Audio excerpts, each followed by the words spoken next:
Los fantasmas son los únicos monstruos que existen en todas las culturas, sin importar lo sofisticadas o primitivas que sean. Poltergeist es la película de casas encantadas más elaborada, más profunda y más divertida que se haya hecho jamás. El Resplandor es sin duda la historia de fantasmas por excelencia. Se me hizo un nudo en el estómago con la actuación de Jack Nicholson.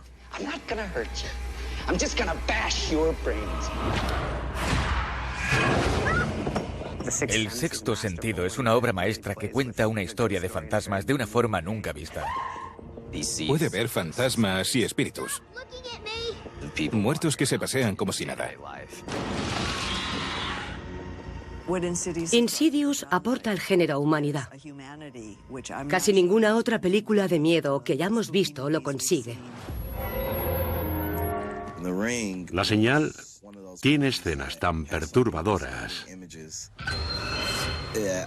que me costó varios días conciliar el sueño después de verla. Las historias de fantasmas tratan sobre cómo el pasado empaña el presente. Nos hacen preguntarnos si hay algo más, si iremos a una especie de limbo, al cielo o al infierno.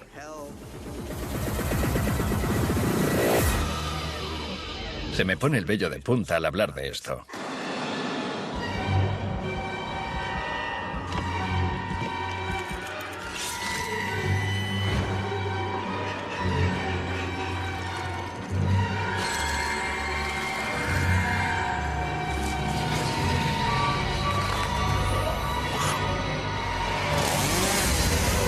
La historia del terror. Historias de fantasmas.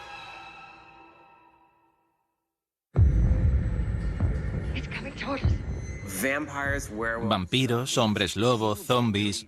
Nadie cree que sean reales. Pero si preguntas a la mayoría por los fantasmas, te dirán que están seguros de que han visto a alguno. Que existen, que los han sentido o que hay casas encantadas. Por eso, el subgénero de los fantasmas nunca pasa de moda. Estas películas llevan con nosotros desde que se inventó el cine. La primera película de miedo, La Mansión del Diablo, de 1896, era de fantasmas. Pero hasta la década de los 80 apenas se veían espíritus en pantalla. Y si los había, no eran muy convincentes. Todo eso cambió con Poltergeist. Poltergeist fue de las primeras pelis de miedo que vi de pequeña. Me aterrorizó en su momento. Y a día de hoy me siguen dando miedo los fantasmas. La vi de niño. Me conmovió la historia, la magia detrás de la incertidumbre, el más allá y los espíritus. Poltergeist es una peli sobre una casa encantada de las afueras, el lugar menos terrorífico del mundo. Es una familia que vive en una casa del Valle de San Fernando plagada de espíritus, porque se construyó sobre un cementerio que ahora se está rebelando contra ellos.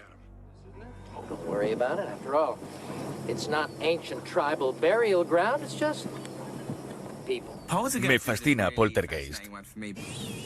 Se hizo acopio de casi todas las décadas del terror y las juntó para crear todo ese mal rollo.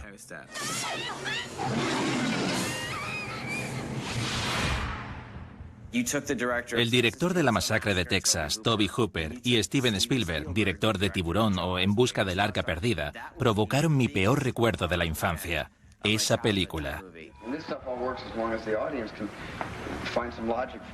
Steven siempre aporta entusiasmo y energía al proyecto. Toby aporta la lógica y el aspecto final de la película. Lo que les ocurre es Toby en estado puro, pero la familia no puede ser más del estilo Spielberg. Lo importante era que la familia fuera dinámica, que hubiera coherencia y que todo fuera fácil de digerir hasta que la cosa se puso seria. Es una película que retrata la inmensa culpabilidad y la vergüenza que sentimos por dejar a nuestros hijos delante de una tele que nos hace las veces de canguro. Sabemos que no está bien y aún así lo permitimos. La escena en la que la niña está sentada delante de la tele y sale una mano para asustarla es una metáfora clara de que es posible que estemos sacrificando a nuestros hijos delante de la caja tonta. Creo que lo predijeron Steven y sus colaboradores. En Poltergeist es verdad. La televisión nos atrapa.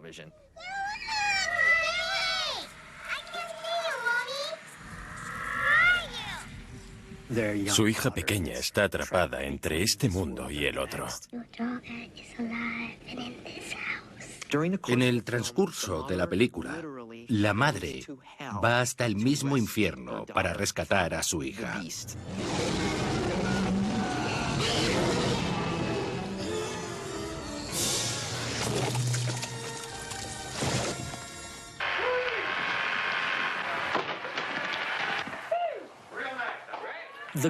La suerte con la que contó Poltergeist fue que los directores tenían un buen presupuesto para plasmar su imaginación en pantalla.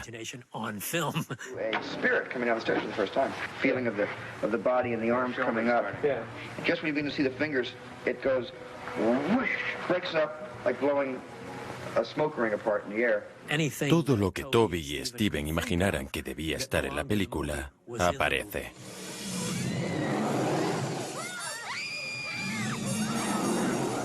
Y no hay imágenes por ordenador. Madre mía.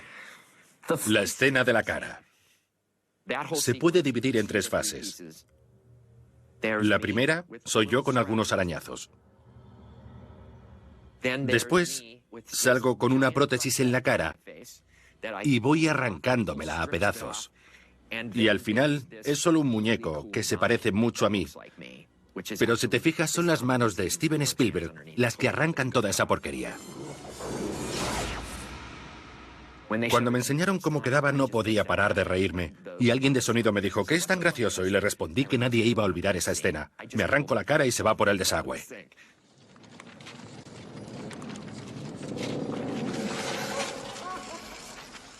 Hay muchísimos efectos. Ópticos, sets con perspectiva forzada, un contrazoom.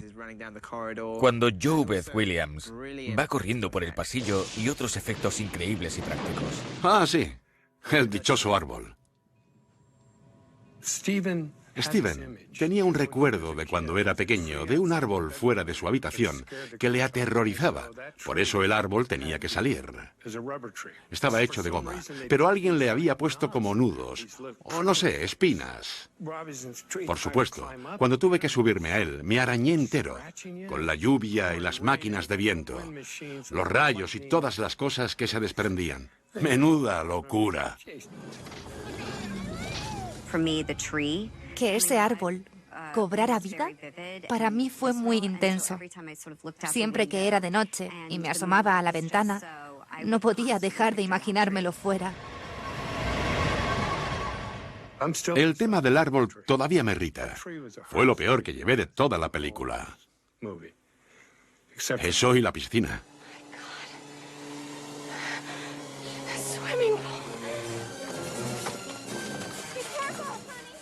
Craig Reich, el encargado de atrezzo, la llenó de esqueletos.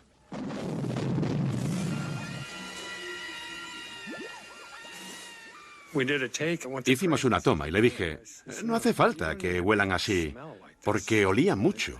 Y me dijo que eran de verdad. Ahora es casi un chiste. Si se construye una casa encima de un cementerio indio, sabes que va a estar encantada. En Poltergeist, la mejor frase de la película sale al final, cuando Craig T. Nelson agarra a James Karen de los hombros y le dice: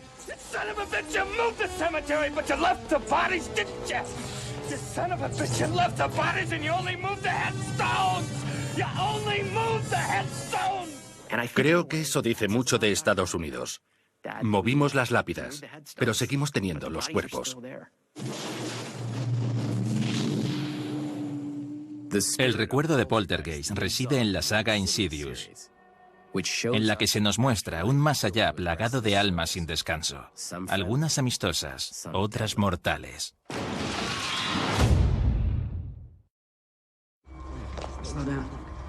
Insidious, de James Wan, es la historia de fantasmas del siglo XXI. Tiene sobresalto, suspense y nuevas emociones para un público que cree haberlo visto todo.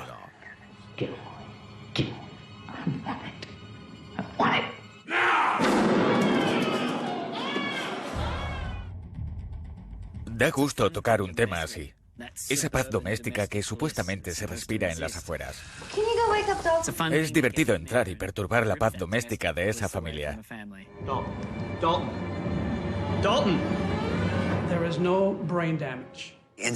Insidious trata de un padre y una madre que pierden a su hijo en el más allá. What does that mean? The further is a world far beyond our own, is a dark realm filled with the tortured souls of the dead. A place not meant for the living. Y todos esos fantasmas que frecuentan la casa de esta familia intentan entrar en el cuerpo de su hijo, un recipiente vacío. Por lo que harán todo lo que esté a su alcance para recuperar a su hijo. Trata sobre lo que harían unos padres al perder a su hijo o si éste enfermara.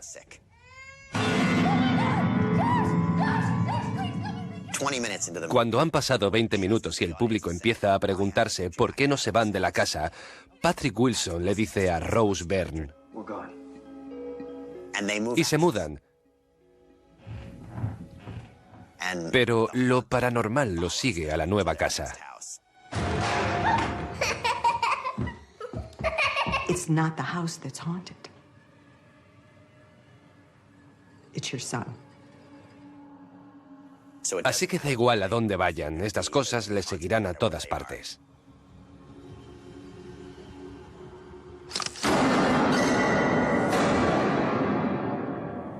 Contactan con mi personaje Elise Rainier, que es una conocida cazafantasmas, por así decirlo.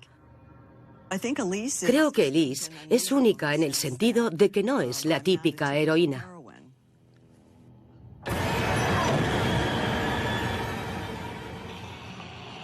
This is how you die. Not today, it isn't.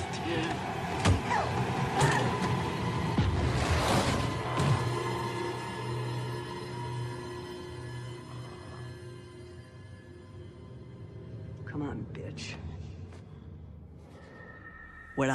Intenté encontrar una zona de empatía y receptividad.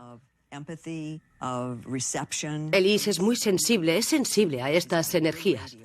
We had some help. Who? Someone else is here with us.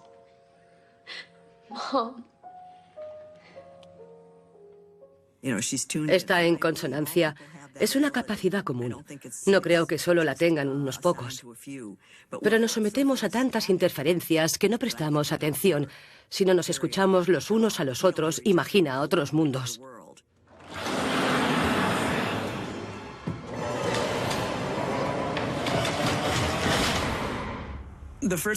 La música de la primera Insidious fue estupenda, porque en general se grabó de una manera muy pura y natural. Un amigo encontró un piano desafinado y cuando tocabas una tecla salían años de polvo acumulado. Lo habían abandonado en el callejón detrás de su estudio hacía ya bastante tiempo, así que lo rescataron y me lo dejaron para grabar. Fue fundamental para el sonido de esa película. Nos alegramos mucho cuando Insidious tuvo tanto éxito y la gente la acogió también. La muerte es algo inevitable, a todos nos llega la hora. Yo creo que en las pelis de fantasmas apelan a la necesidad humana por responder a la pregunta de si habrá vida después de la muerte. Sabemos muy poco sobre el mundo de los espíritus, creamos o no en él. Tiendo a creer en todo porque creo que sabemos poco sobre muchas cosas.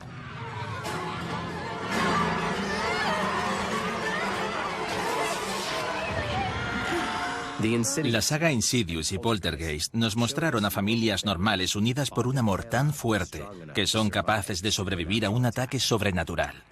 Pero uno de los mejores directores de todos los tiempos nos enseñó una imagen mucho más oscura de la paternidad y del más allá.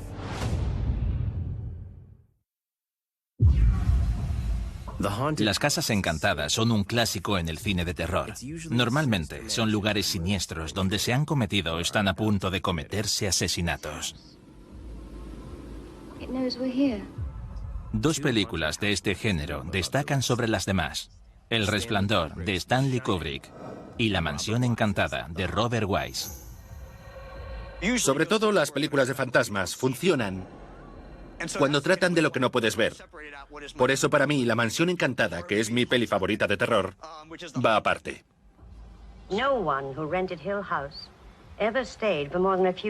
Es la mejor película de terror del mundo.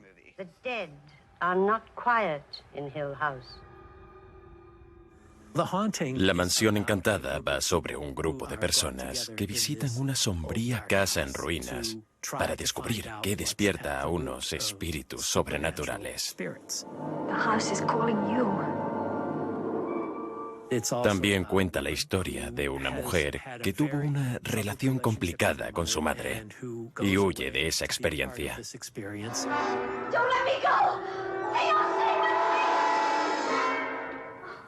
La Mansión Encantada es tan buena porque no vemos nada. No vemos a los fantasmas, solo se oyen y se sienten.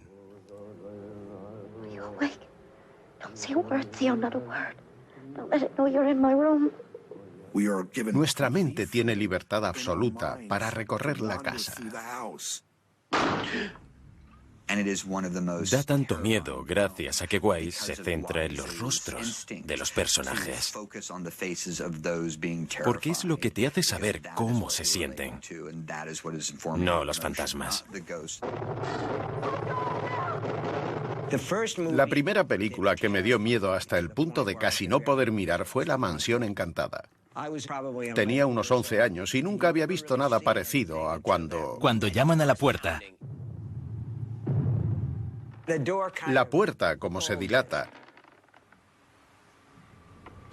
Luego ella sube por unas escaleras en espiral muy poco estables.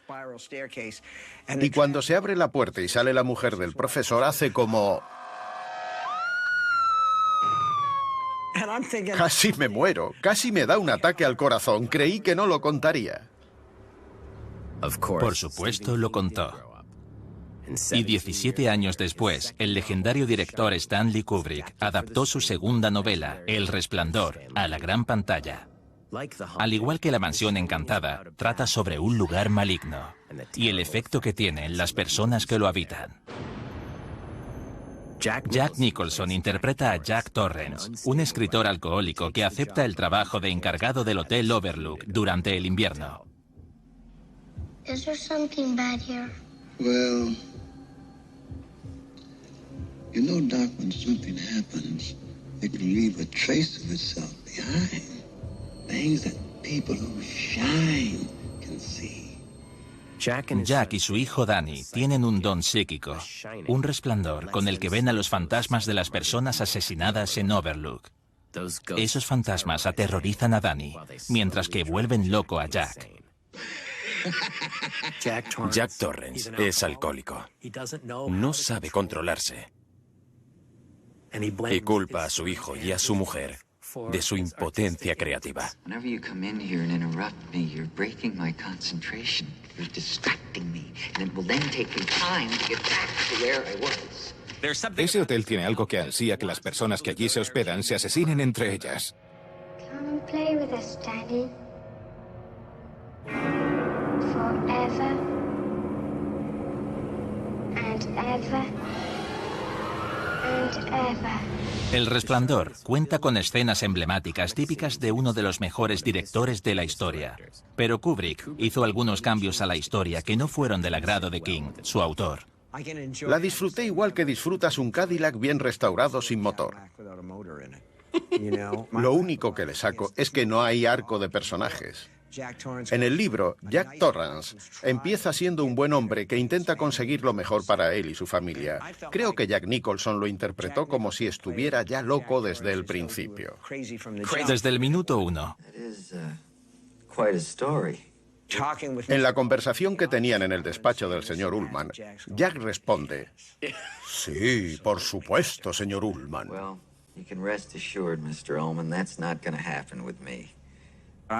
También creo que Kubrick cogió una novela potente, de terror y de suspense, y la convirtió en una peli de culto. Kubrick quería hacer lo contrario a una película de terror. Quería ir a contracorriente de los temas recurrentes del género. ¿Crees que sabes cómo se hace una peli de miedo? Te voy a enseñar cómo la hago yo. Algo que juega a la contra de la convención en El Resplandor es la claridad de la luz. Y siempre con planos amplios, porque no hace el clásico terror de gente que sale de la nada y te apuñala y cosas así. Es más psicológico.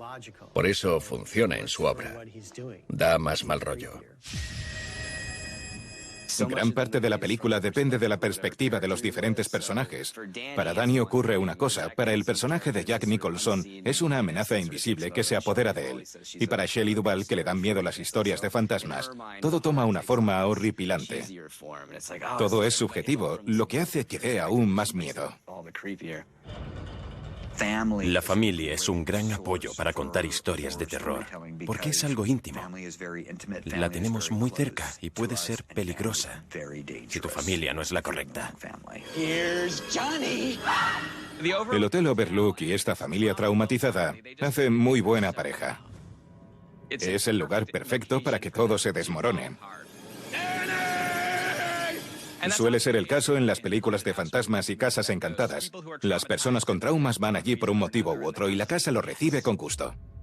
Son personas predispuestas a verse afectadas por la tácita oscuridad. El niño de El Resplandor veía los espíritus malvados de los muertos. 2 décadas después, El Sexto Sentido cuenta la historia de otro niño atormentado. Esta vez por fantasmas que buscan ayuda desesperadamente.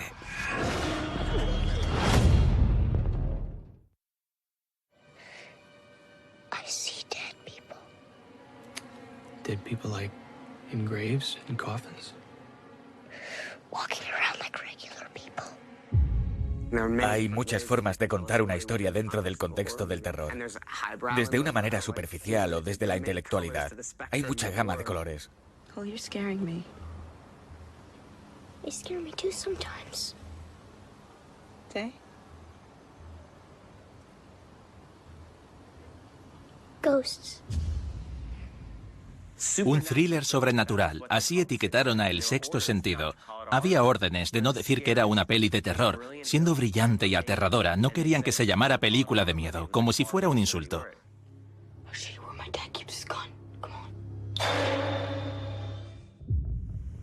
Cole Sear es un chico de 8 años que vive en Filadelfia con su madre soltera. Hay problemas y asuntos que le perturban, y se topa con un psicólogo infantil.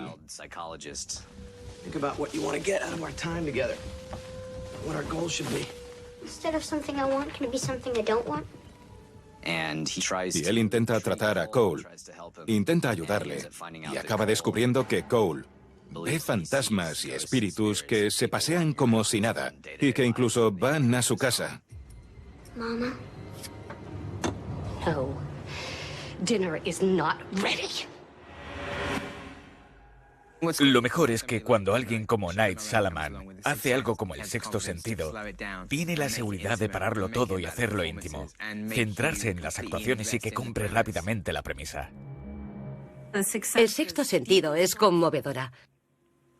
El propósito de todos los fantasmas era resolver sus asuntos humanos, lo que da más miedo que un simple espíritu. También tenía grandes actores. Bruce Willis estaba increíble, diferente a lo que nos tenía acostumbrados.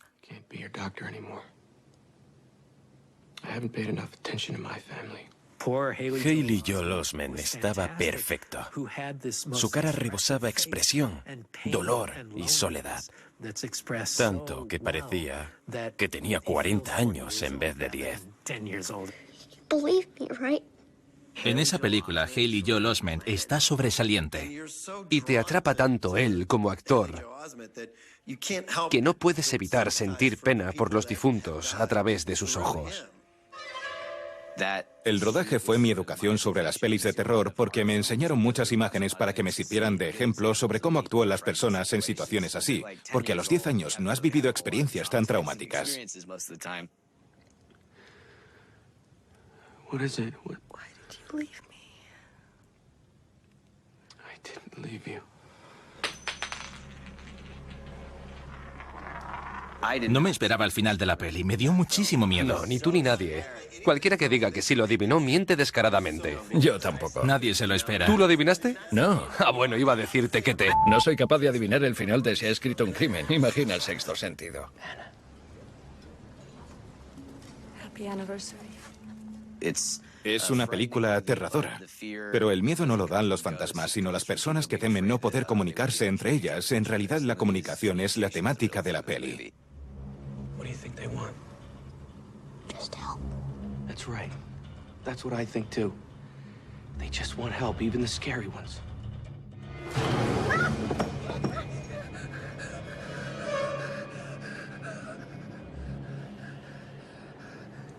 Lo que al final libera a Cole de su situación es darse cuenta de que debe ser un puente entre los que quieren comunicarse con los vivos. Y aunque Night nos pega algunos sustos y crea unas circunstancias que nos dan verdadero pavor, creo que la peli no envejece porque todos nos podemos identificar con ese deseo de decir cosas que nunca pudimos a nuestros seres queridos. She said you came to the place where they buried her. Asked her a question. She said the answer is every day. La temática de fantasmas que necesitan a los vivos para solucionar sus asuntos no comenzó en El sexto sentido. Las mejores historias de todas las épocas tratan sobre asesinatos que los muertos quieren que resolvamos.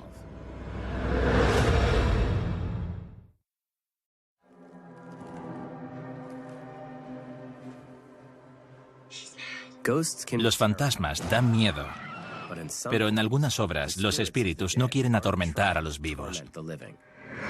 Son víctimas de horribles crímenes y buscan justicia. Quizás la mejor película de misterio de todos los tiempos sea Al final de la escalera. No es tan famosa como El Resplandor o Poltergeist, aunque debería. Al final de la escalera es uno de los mejores largometrajes americanos de fantasmas. Es muy impactante y George C. Scott está genial. George C. Scott es un compositor que lidia con la muerte de su hija y su mujer en un accidente de tráfico. Acaba mudándose a una enorme mansión destartalada que lleva años vacía. Intenta deshacerse de los recuerdos de su hija. Y durante su estancia, nota que algo intenta comunicarse con él. Al principio son cosas sutiles, como una tecla del piano que suena sola. Pero luego pasan a ser unos estruendosos golpes. Y así se da cuenta de que hay algo en la casa que quiere contactar con él. Al final de la escalera es muy real. Por eso me gusta tanto. Por cómo gestiona lo paranormal de una forma tan sencilla y eficaz.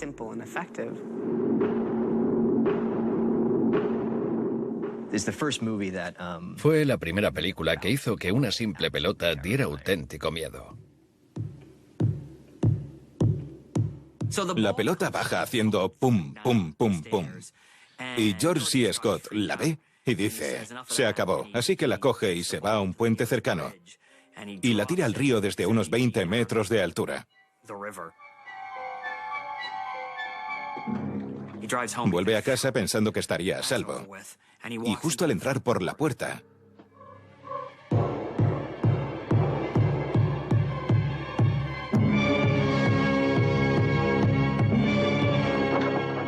se me pone la piel de gallina.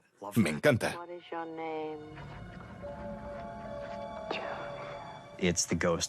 Es el fantasma de un niño que fue asesinado en la casa.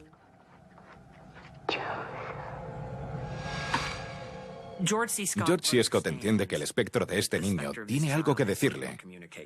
Le da miedo y le aterra pensar qué va a hacerle. Pero también le da curiosidad y quiere ayudarle por su propia pérdida.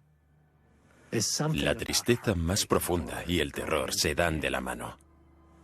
Cuando pierdes a un hijo, es algo tan intenso y doloroso que o bien hace que te cierres por completo o que te abras a otras experiencias.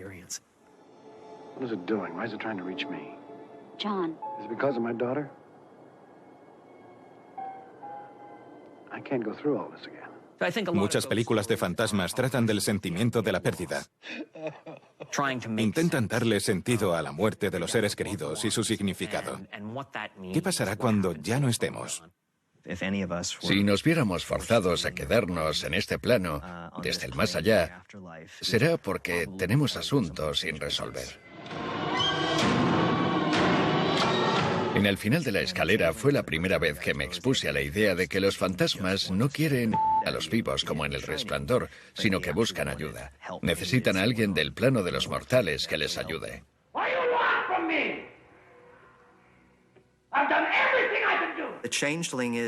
Al final de la escalera no es solo una película de terror, también trata de un asesinato. Queremos saber qué le pasó al niño y presenta un elemento que no habíamos visto antes, un fantasma que se comunica con nosotros para resolver un misterio que les ayude a descansar en paz.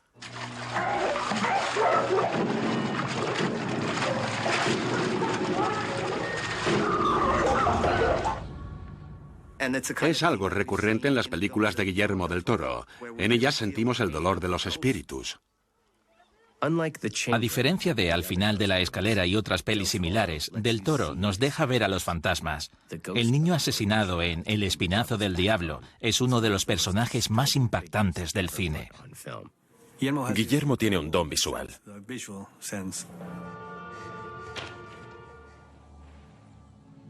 Santi es un fantasma, con los ojos vidriosos y una brecha en la frente. Le sale sangre de la herida, como si flotara. El agua fluye según las condiciones en las que murió.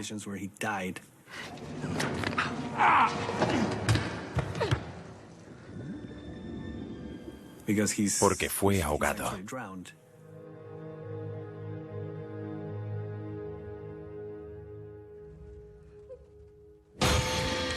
Pero la mayor película de fantasmas de Del Toro es La Cumbre Escarlata, de 2015.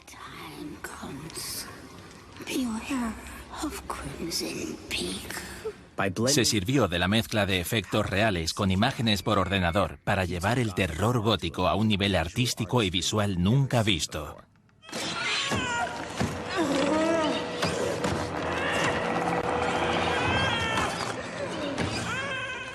La Cumbre Escarlata fue mi quinta o sexta película con Guillermo del Toro. Cuando me llama y me dice que quiere que salga en su película, no le hago preguntas, solo acepto y ya me enteraré de qué se trata, porque confío mucho en él. Y cuando me dijo que haría 2 de sus 5 mujeres fantasmas en pantalla, le dije, ¿perdona, qué? La Cumbre Escarlata trata de una mujer que ha perdido a su padre. Edith conoce a un caballero que le ofrece una vida mejor si se muda con él a Inglaterra. Y con ella se van su dote y su herencia.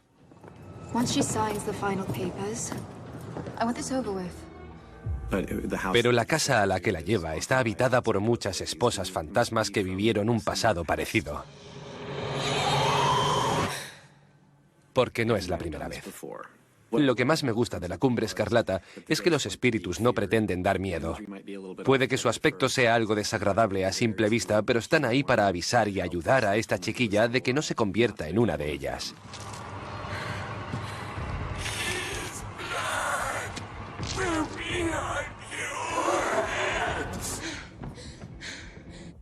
Las historias de fantasmas tratan sobre cómo el pasado empaña el presente.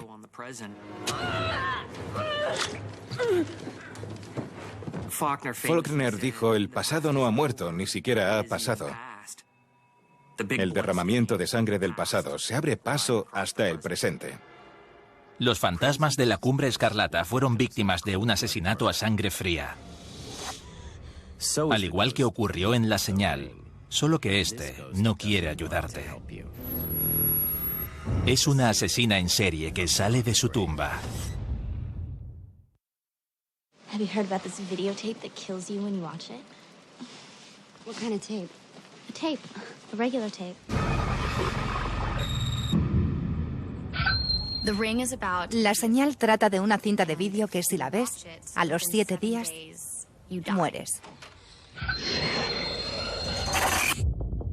Naomi Watts interpreta a una periodista que escribe sobre esta historia y encuentra la cinta al investigar el caso.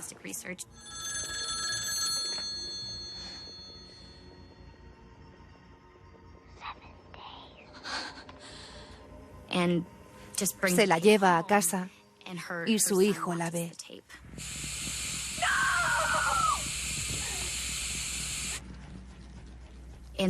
Así que la historia no solo va de una periodista que investiga un suceso para encontrar una causa, sino de una madre que intenta salvarle la vida a su hijo. Cuenta con una estructura a contrarreloj. Si ves el vídeo sabes que tienes 7 días antes de morir.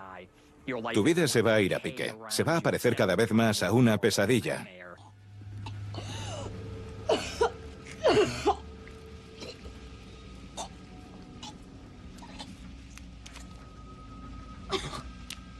Y no hay nada que puedas hacer para evitarlo.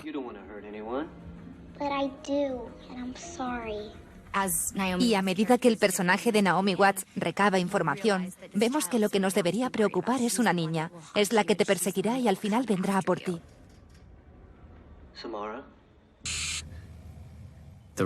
La Señal es un remake de la película japonesa The Ring. Comparten argumento, pero se diferencian las culturas occidentales y orientales en cuanto a historias de fantasmas. Es un enfoque muy específico. Las películas japonesas solo necesitan una cara pálida y un pelo largo y negro. Es un símbolo que lleva años utilizándose. Es un icono que da miedo y pone la piel de gallina al público japonés, pero no al estadounidense.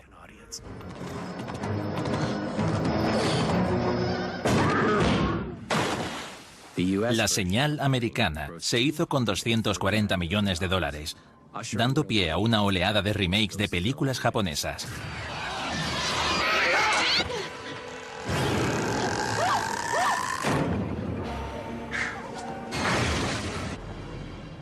El amenazante y oscuro terror japonés llegó a las películas de Hollywood, del mismo modo que el remake de Andrew Douglas, La Morada del Miedo, en 2005.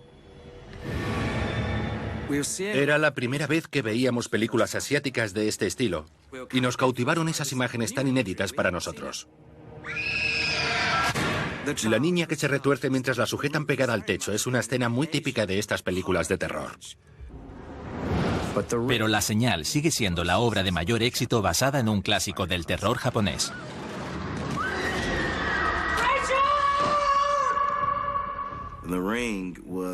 La Señal tiene escenas tan perturbadoras que me costó varios días conciliar el sueño después de verla. Me gustaba ver la tele y siempre que salía el ruido blanco en la pantalla me moría de miedo. Esas imágenes han supuesto un antes y un después. Yo creo que hasta el día de hoy me seguirán acogiendo. Apela al miedo de nuestra propia mortalidad, de que nos den un diagnóstico que diga que nos queda X tiempo, y a no poder echar el freno y pedir quedarnos un poco más. Los fantasmas son diferentes según las culturas y las religiones. Algunos son benevolentes y otros malvados. Pero siempre existe esa lucha. Porque cuando alguien se muere, ¿a dónde va? Tengo una amiga que dice que la gente no se muere, que se van de vacaciones. Y si le preguntas, ¿dónde está Larry?, Te dirá que en Río de Janeiro, tomando el sol, porque un día están aquí y al día siguiente no. Por eso tenemos ceremonias, funerales y rituales, para ayudarnos a lidiar con ese dolor.